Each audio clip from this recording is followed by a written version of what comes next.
Assalamualaikum warahmatullahi wabarakatuh. Selamat pagi anak-anak. Apa kabar kalian semua? Sebelum pelajaran dimulai, marilah kita berdoa menurut agama dan keyakinan masing-masing. Berdoa dimulai.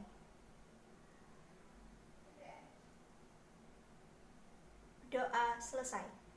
Perkenalkan, nama Ibu Ulfiana Novianti. Di sini Ibu akan membahas materi tentang cerita hikayat. Dan jangan lupa untuk selalu budayakan 3M, yakni menggunakan masker, mencuci tangan, dan menjaga jarak. Nah, materi kita kali ini yakni tentang teks hikayat dengan kompetensi dasar membandingkan nilai-nilai dan kebahasaan cerita rakyat dan cerpen. Dengan tujuan pembelajaran, siswa dapat membandingkan nilai-nilai dan kebahasaan cerita rakyat dan cerpen. Nah, anak-anak, sebelumnya di sini ada yang tahu belum teks hikayat itu apa? Benar, teks hikayat merupakan sebuah teks narasi yang bersifat naratif. Di sini teks hikayat berbeda dengan teks narasi lainnya, di mana karakteristik teks hikayat yakni terdapat kemustahilan di dalam cerita, kemudian kesaktian tokoh, anonim, istana sentris, menggunakan alur berbingkai atau cerita berbingkai, kemudian selanjutnya menggunakan bahasa klasik. Nah, di sini Ibu akan menyajikan teks hikayat berjudul Teks Hikayat Indra Bangsawan. Diperhatikan ya isinya.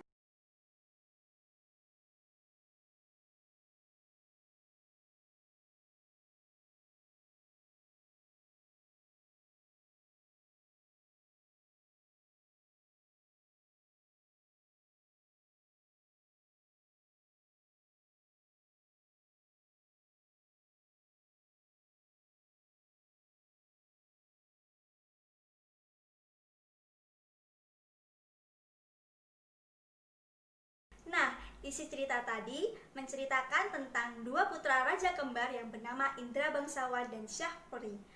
Baginda Raja menguji siapa yang paling layak menjadi penggantinya.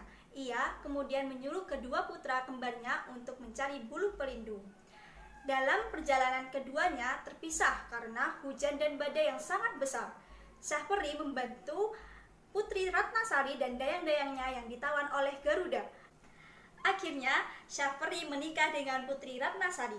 Di tempat yang lain, Indra Bangsawan sampai ke negeri Antahbranta yang dikuasai oleh Buraksa. Raja Kabir, yaitu Raja Negeri Antahbranta, membuat sayembara. Siapa saja yang mengalahkan Buraksa akan dijadikan menantunya. Suatu hari, Syahperi datang dan menolongnya untuk mengalahkan Buraksa.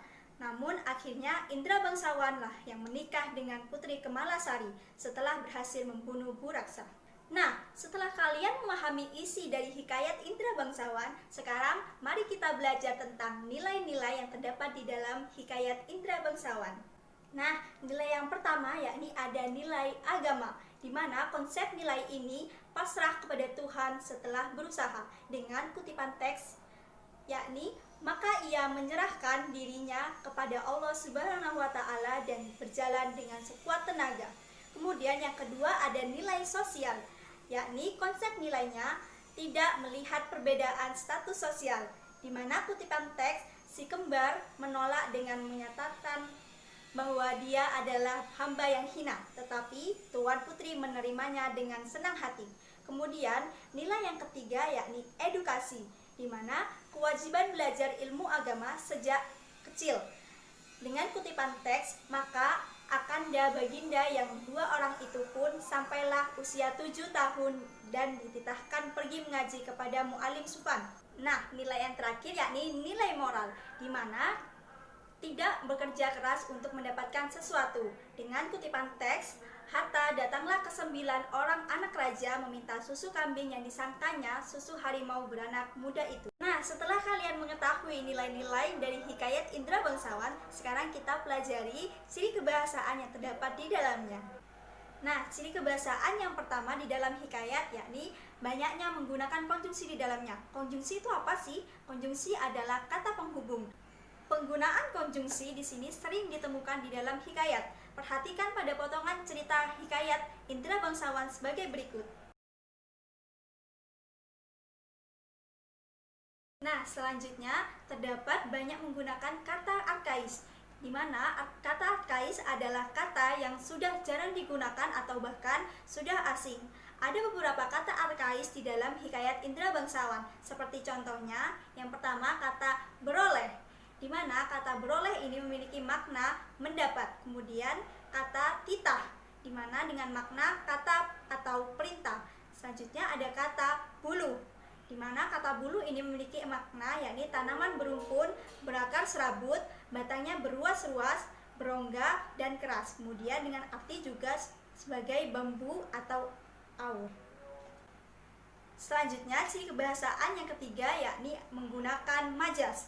Majas atau gaya bahasa juga terdapat di dalam sebuah hikayat.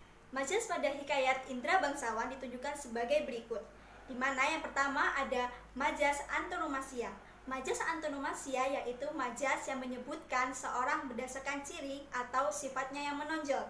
Ditunjukkan sebagai berikut ini. Setelah mengetahui nilai-nilai dan kebahasaan di dalam hikayat, sekarang kalian bandingkan hikayat dengan cerpen.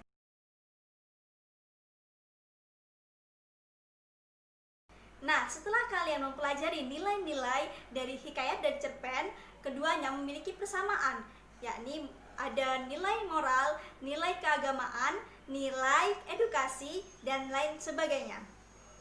Dan selanjutnya yakni membandingkan penggunaan bahasa dalam hikayat dan cerpen, di mana penggunaan yang pertama yakni penggunaan majas. Penggunaan majas dalam cerpen dan hikayat berfungsi untuk membuat cerita lebih menarik. Jadi di dalam hikayat dan cerpen sama-sama memiliki gaya bahasa, seperti gaya bahasa antonomasia. Kemudian yang kedua yakni penggunaan konjungsi, di mana hikayat dan cerpen merupakan teks narasi yang banyak menceritakan urutan peristiwa. Untuk menceritakan suatu urutan peristiwa atau alur tersebut, keduanya menggunakan konjungsi yang menyatakan urutan waktu dan kejadian. Dan yang terakhir yakni alur cerita. Salah satu karakteristik alur di dalam hikayat adalah menggunakan alur bebingkai.